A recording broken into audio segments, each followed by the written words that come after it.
Alô, esse aqui eu demorei para fazer um pouco mais do que eu devia, porque eu voltei a semana de trabalho. Eu terminei de ler esse livro, domingo, e agora é quinta-feira, eu já tô lendo a Esteses, já tô lendo poesia do Borges, tô terminando o livro de poesia do Borges, um monte de coisa avançando, e eu esqueci de gravar. Peço perdão. Então, vou tentar o desafio aqui, porque fazendo um take, quase num take único, sem muitos cortes. E vou tentar não enrolar demais. Mas enfim, esse aqui é um livro que eu estava enrolando para ler desde os tempos de... Não desde os tempos de faculdade, porque eu acabei não entrando, né? Eu resolvi não fazer mestrado, não sei o quê, então eu não entrei num projeto que tratava dessa ideia do livro, né? Então, esse Georges de Huberman, que é o nome mais francês da face da Terra, fez escrever esse livro Imagens Apesar de Tudo. E esse livro tem uma característica, não vou dizer curiosa, mas minimamente interessante, assim. Ele eternizou uma rusga, uma briga de críticos assim que rolou entre o Georges de Huberman e outros dois críticos franceses, né? Sobre essas imagens do Holocausto e tudo mais. E, enfim, é tudo sobre...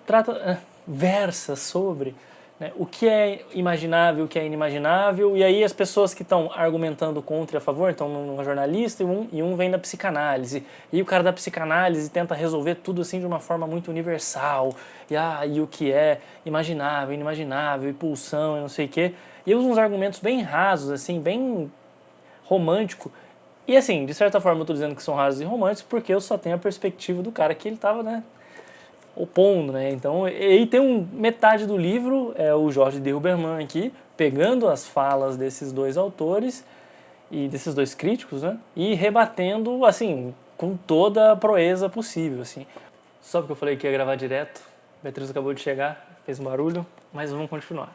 Acho que ele divide o livro de uma maneira que eu achei interessante, facilita para quem quiser ler pensando em alguns tópicos, então de certa forma é uma leitura que pode ser bem acadêmica desse ponto de vista também, que estão Imagens Apesar de Tudo, em que ele dá um contexto, né, que é o nome do livro e tal, e ele fala dessa ideia do Imagens Apesar de Tudo, e esse apesar de tudo vira um jargão durante o livro, inclusive se você reparar nos últimos vídeos e nos próximos vídeos que vão sair no canal, eu estou falando apesar de tudo mais do que eu devia, é por causa desse livro, cada página tem uns 2, 3 apesar de tudo, funciona, mas é curioso que assim virou uma rima, né, no livro, aí ele faz apesar da imagem toda, apesar da imagem toda, você não vai conseguir saber a verdade, enfim, e tudo mais.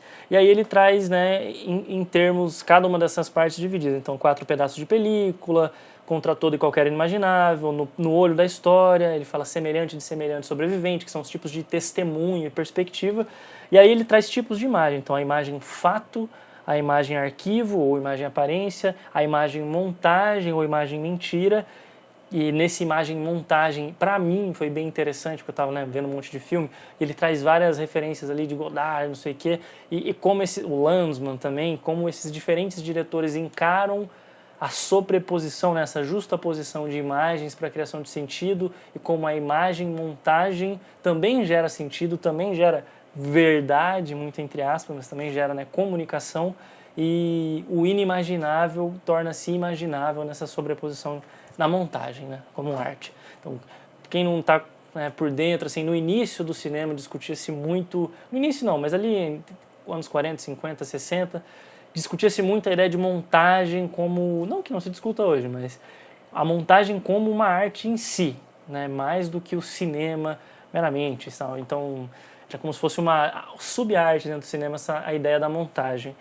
E tem muito de cinema no voo, essas coisas assim, então é interessante. É uma área inteira. Se você pesquisar cinema montagem no Google acadêmico, você vai encontrar um monte de coisa, bastante coisa interessante, bastante coisa defasada, mas vale a pena. E tem aqui imagem parecida ou imagem que quer parecer. Acho que de trechos, talvez não sei se vale a pena ler muitos trechos, porque a maioria dos que eu marquei são muito técnicos, mas eu vou ler esse aqui bem no finalzinho do livro, finalzinho não, né, nas últimas 40 páginas do livro, que ele fala do Jean-Luc Nancy e do Jacques Rancière, né, que contribuíram recentemente para clarificar filosoficamente o tema, tantas vezes repisado, do irrepresentável. Aí ele vai falando, né, como cada um pensa no representável e no representável, e aqui, o desencantamento pós-moderno ignora tudo acerca de uma tal energética, já que Rancière viu constituir-se o motivo do irrepresentável a partir dessa ignorância mesma e do niilismo que ela acarreta. O pós-modernismo tornou-se então a grande nênia do irrepresentável, intratável, irrecobrável, denunciando a loucura moderna da ideia de uma autoemancipação da humanidade e do homem e sua inevitável e interminável conclusão nos campos de extermínio. E mais recentemente, né, o Rancière introduziu a questão a partir do prisma do terror sagrado e objeto absoluto e tudo mais. Então aí o Rancière, né, que é o próximo livro que eu estou lendo, que é o As Teses, ele faz essas mesmas, não reflexões, mas ele sintetiza alguns desses pensamentos que são muito abertos aqui, né, e são meio que em forma de resposta, nessas relações que são estabelecidas com a arte, com a ideia de arte, com os valores que a gente usa para informar os nossos julgamentos sobre a arte. Então, por exemplo, no livro do Rancière, né, que depois, quando eu terminar de ler, eu trago aqui, ele fala, o primeiro capítulo, né, a primeira cena que ele traz, é de um crítico em Dresden, né, em 1780 alguma coisa, falando sobre o busto, né, de uma estátua do Hércules, grego, que está quebrada, mas falando como essa estátua quebrada representa o ideal clássico e a perfeição e o que a arte deveria ser e tal. Se te interessa, né, a gente te interessa no geral, assim, ponto de vista histórico ali do Holocausto, as discussões de imagem e ética mesmo, do ponto de vista político e tal, esse é um livro que eu acho que é interessante. Ele é bem acadêmico, assim, não é uma leitura que você vai fazer de bobeira, você tem que ler as notas de rodapé, você tem que ter um conhecimento prévio, assim, dos jargões, da filosofia, da estética e tal. É um livro que eu queria ler há muito tempo, gostei bastante de ter lido, mas confesso que eu achei que ele ia ser uma coisa completamente diferente, assim.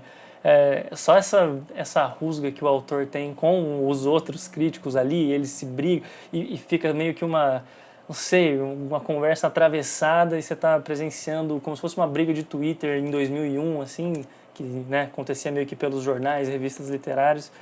Muito engraçado, mas enfim, a única coisa que tem de engraçado no livro é isso, e o resto é bem pesado, assim, ver as imagens é bem pesado, faz pensar bastante coisa, me fez lembrar umas leituras do Agamben que eu tinha feito, ele comenta sobre o Agamben também, e tem, né, a nudez do Agamben, tem o que restou de Auschwitz do Agamben também, que eu tenho aqui, li capítulos, mas nunca li inteiro, né, reacendeu a chama aqui de ler, e enfim, para se pensar, não é um assunto leve, né, tanto por ser estética acadêmica, tanto por ser o Holocausto, então, por sua conta e risco, mas é um livro que vale a pena. Se tiver alguma entrevista legal do Jorge de Huberman, alguma fala dele, alguma coisa que sintetize um pouco mais, eu deixo aqui na descrição, né, no link do YouTube mesmo, e é isso.